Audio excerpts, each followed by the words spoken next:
Hello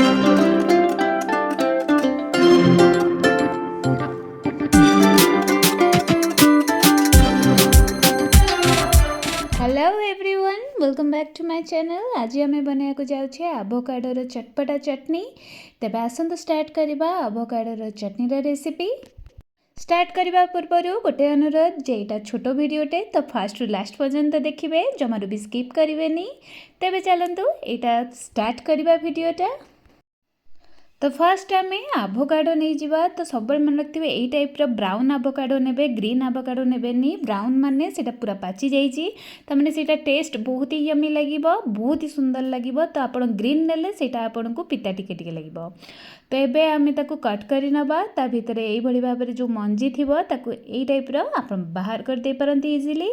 तापर एबे ताको आम गोटे स्पून द्वारा ताको इजिली आम ता भितरु तार जो क्रीमी टेक्सचर जो ता भितर अच्छी से गुड़ा सबू आम गोटे ग्राइंडिंग जार को ट्रांसफर कर नवा।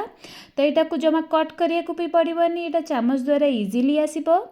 तो से किसी भी टेंशन नहीं। तो भल भाव में चामच द्वारा किसी भी रख छाड़बेनि, सबूक तार जी क्रीमी टेक्सचर थी तो सबूक एमती बाहर करने। जोटा कंचा थी सीटा यही भाव में बाहर से हार्ड लगे और तार ऊपर सरफेसटा आउटा ग्रीन थी तो ब्राउन नथी। तो यही भाव में दीटाक फाड़ को आम यही भाव में ग्राइंडिंग जार ऐड कर नवा।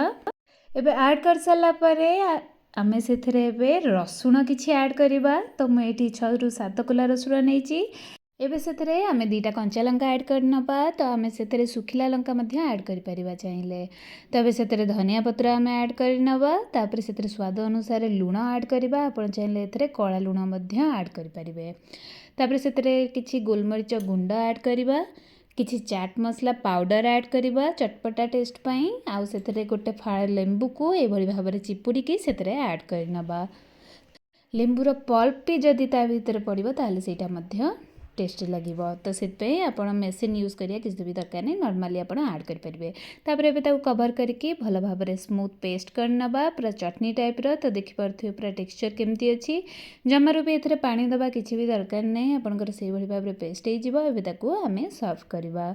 तो आभोकाडो आम देहपाई बहुत ही भल। तो यहाँ को आप चाहिए ब्रेड रुटी सालाड सबो सांगे आप सर्व करेंगे। तो आराम से झटपट बनातु आ ताकू निश्चिंत भाव में ट्राए करंतु। आ भल लगुले कमेंट बॉक्स रे निश्चिंत जनातु। तो आज पुणी देखा नेक्स्ट वीडियो रे। आ जदि भल लगुए तेज लाइक शेयर एंड सब्सक्राइब करने को जमारू भूलें।